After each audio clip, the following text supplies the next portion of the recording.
Hello, and welcome to Climate Agents, Agents of Change. Today we have a guest, Sherry Chen from Springfield, Ohio, who is part of an organization called SOUP that has a very special project that she's going to tell us about, which is good for the environment and good for people. So, Sherry is calling in today on her phone. So, hello, Sherry. How are you? I'm good. I'm good. Thanks for having me. Thank you for calling in and letting me do this. Um, In fact, I was trying to look at the time. I want to make sure you keep track of your time. Oh, yeah, I'll keep track of time for us. Okay. So, I understand that you've been doing community gardens for a long time, and you have found, or your community garden has a special part of your community garden project that has been rather successful or popular among the people that you're serving. You want to Uh, tell us about that? yeah, yeah, we can talk about that. It's called Porch Garden Project. And it came about, we were Springfield, Ohio Urban Plantfolk, which is also known as SOUP, which is its acronym, has been doing small community gardening projects and some engagement with the schools for about 7 years now. And we were an organization that was active when in Springfield. Um, the arrival of the pandemic and the shutdown that followed that was occurred within a week of South Springfield losing its last grocery store. And we just felt like we had to do something.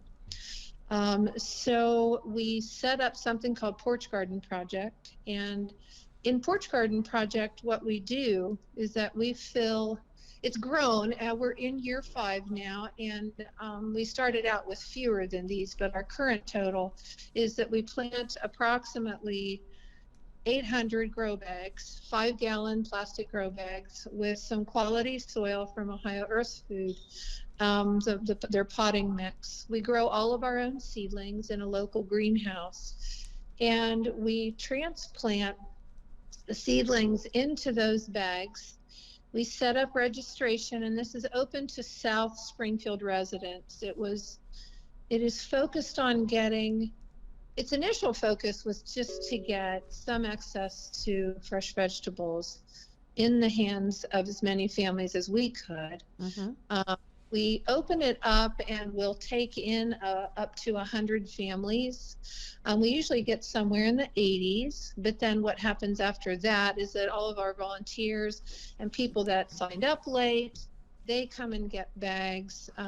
People that our volunteers know that would like to have bags will go ahead and request bags. So we end up getting rid of all of them except for maybe 50 bags, and we usually just grow those in the greenhouse. Um, so So wait a minute. How many you try to prepare 800 grow bags per for the spring season? every year, yes, Wow. it is heavily grant supported. So Last people year and this year it was supported by it is being supported by the Springfield Foundation. so people Uh, get these bags for free? I'm sorry, what? People get the bags for free or they don't have to pay for them? Oh, no, the people that sign up, because it's focused on food security, which is our focus in South Springfield, Mhm. this is all offered for free to Southside residents. Hmm. So they can choose 5 bags. Should I name what they can choose from? Yeah, what are you offering this year? So our offering is they can choose from slicing tomatoes, cherry tomatoes, sweet peppers, hot peppers, cucumbers, yellow squash, zucchini, leaf lettuce, and mixed herbs. And we're thinking about adding collards to that this year. Mhm. Now, do all those have a requirement of full sun, like 8 hours of sun? Is that ever a problem that porches aren't all facing the right way or something? Well, we do send along growing instructions. that kind of help people understand that they need to water frequently, and that their porch garden bags need full sun for at least 8 hours a day. Um, and we also send along information about suggestions about how to stake a tomato plant, for example, some different ways to do that. Um, when it's in a bag, because they get pretty big. Are they Um, growing? Are they growing down out of the bag then, or up out of the bag? Is the bag hanging? oh, no, no, no. These just sit on the ground. Oh, okay. Yeah, we fill them with probably about 3 gallons worth of soil, depending on the plant that it's supporting. We'll fill it with 3 to 4 gallons worth of soil. So if you can picture that these bags would just fit inside, for example, a 5 gallon bucket. And we do cuff them. We cuff them down because they're a little bit easier to grab and move. But the tomato plants are filled with closer to 4 gallons of soil, and some of the other stuff like lettuce is only filled with about 3 gallons of soil. Okay, and I'm trying to visualize the bags. Are they like those squarish bags you buy at the store for your groceries? Are they? No, these are like, we get them from just average, your average, Lowe's, Home Depot kind of place. These are a heavy duty plastic. They're white on the outside, black on the inside, and they have holes in the bottom Oh. so that the plants have drainage. Mm. Um, they are called grow bags. Oh, They okay. are planting plants in, and so they are a heavy duty plant, or heavy duty bag, excuse me. Oh, okay. And so, how much space do they take up if someone gets all 5 bags? Well, it's again, if you can picture that bag itself would just fit inside a 5 gallon bucket. We do tell people to be prepared, Hmm. because they're in plastic bags, we can kind of squish them together a little bit, but they do need to be ready for 5 bags that will take up um, a little bit less floor footprint than a 5 gallon bucket. And then, of Okay. course, when we plant these, we'll start planting here in March, and then start transplanting seedlings into bags in April and May, so that people get a nearly full grown plant. Our peppers and tomatoes are usually beginning to flower Oh. when we distribute. So you Um, distribute them the end of May? we distribute actually the first Saturday of June. Mm. Okay. And then how long until they might get their first actual thing to eat? I'm not super good at that. I'm going to guess a couple of weeks if, Mm. they've got them out and the plants are pollinated. Probably They're the probably lettuce and the just cherry tomatoes would be the first, right? Yeah. absolutely, yeah. And the peppers are always usually a little bit slow. I Mm. do think that, and I think every once in a while we've got squash plants that have begun to already fruit sometimes Mm. uh, Wow. when we send them out. So, I bet yeah, that's they're exciting. pretty.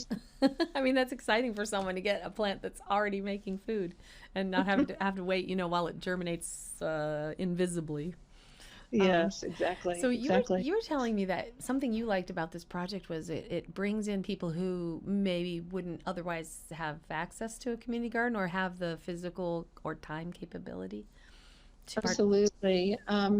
We found some side benefits after we did this. Again, our first focus was, let's just see if we can get fresh vegetables in people's hands.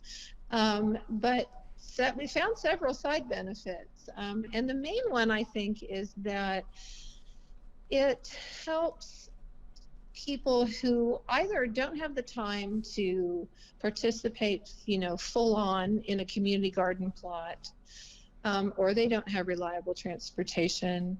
Um, some people, not everyone has discretionary time, discretionary income, reliable transportation, True. or the physical health to participate in gardening the way we traditionally think about it, which is go get a plot somewhere. Yeah. And Mm-hmm. so this has put this has put it in reach. This has put gardening in reach. People not only don't have to do a lot to get it started. It's started for them. Mm-hmm. It's mobile. It can move with them if they have to move, which is great. Mm-hmm. Mm. They can put it up on a table at home or up on a porch where they can reach it easier if they can't do a lot of bending down to the ground.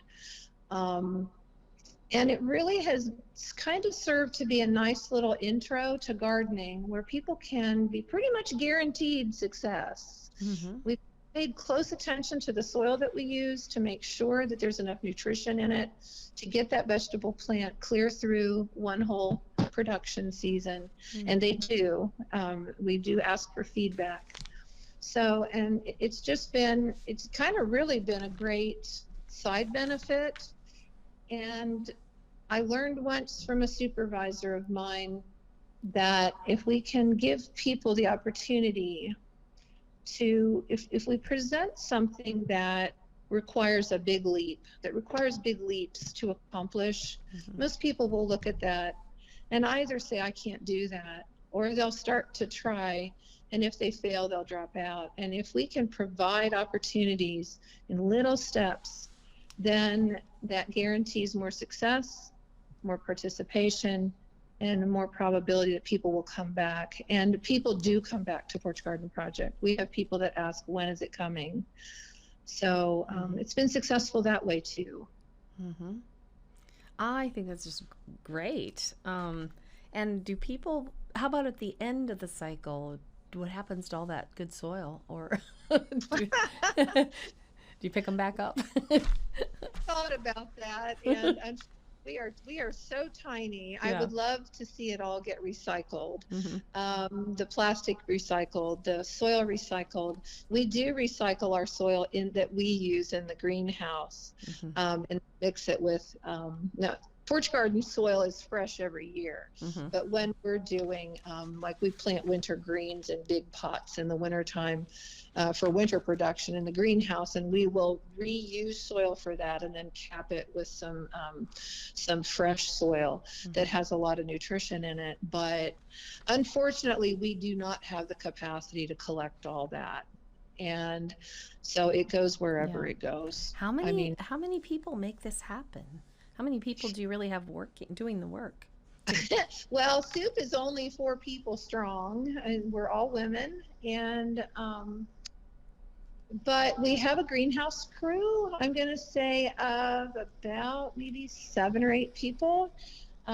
We also collaborate with some folks in the community that do developmental disability programming, and to give them work experience. And so we have our greenhouse crew will start in early March, and we meet once a week on Sunday afternoons starting in March, and just keep it going until Porch Garden Project happens. We are starting a collaboration with a class that teaches developmentally disabled students at CTC in Springfield, the Springfield Clark County CTC. And then we also work with the summer youth employment group of kids. And they actually end up doing help us a lot with just getting everything put back in place after Porch Garden's over. So we have a little bit of help from those folks too, and can give them some work experience at the same time. Mm-hmm. So I have 2 quick questions before we end. I want to make sure I know you are so busy and always rushing off to all good things that you're doing, Sherry. So one thing is, what kind of feedback have you collected from people that have participated? Maybe has it helped with their nutrition or? Oh, well, we don't, again, we the first year we did it, we had some background support from a friend, and she was willing to set up a like something for people to fill out, like a survey. Mm-hmm. Um, since then, so we don't get long range health data. It would Mm-hmm. be really nice to do that, but that takes a whole nother system of setting up and maintaining and, gathering Mm-hmm. data, et cetera. We wouldn't be opposed to anyone that wanted to do it. It's just that Yeah. we really don't have the time. We do a lot of other activities that support Yeah. food security in South Springfield. And so by the time Porch Garden's over, we're launching into growing what we can grow for our neighborhood farm stands and Mm. doing food preservation classes. So we just haven't had the time. I think the Wow. best feedback we've had is the number of people that when we send out Porch Garden information that come back, that want to come back and do it. That Mm-hmm. that that really surprised us. Mm. Well, yeah, so it sounds like they know it's successful and they like it, and you're kind of growing every year too, aren't you? You're adding numbers every year. Yeah. If you Started were, about oh yeah, 500 bags, and I uh-huh. think we're kind of maxing out at 800 unless we have unless we grow our labor capacity and ask and get more in grant money. Yeah. So if another city wanted to do something like this, what are the essential components? Like you mentioned how many plats in the greenhouse, or how Uh, big a area do you have to grow the seedlings in order to do the number that you're doing?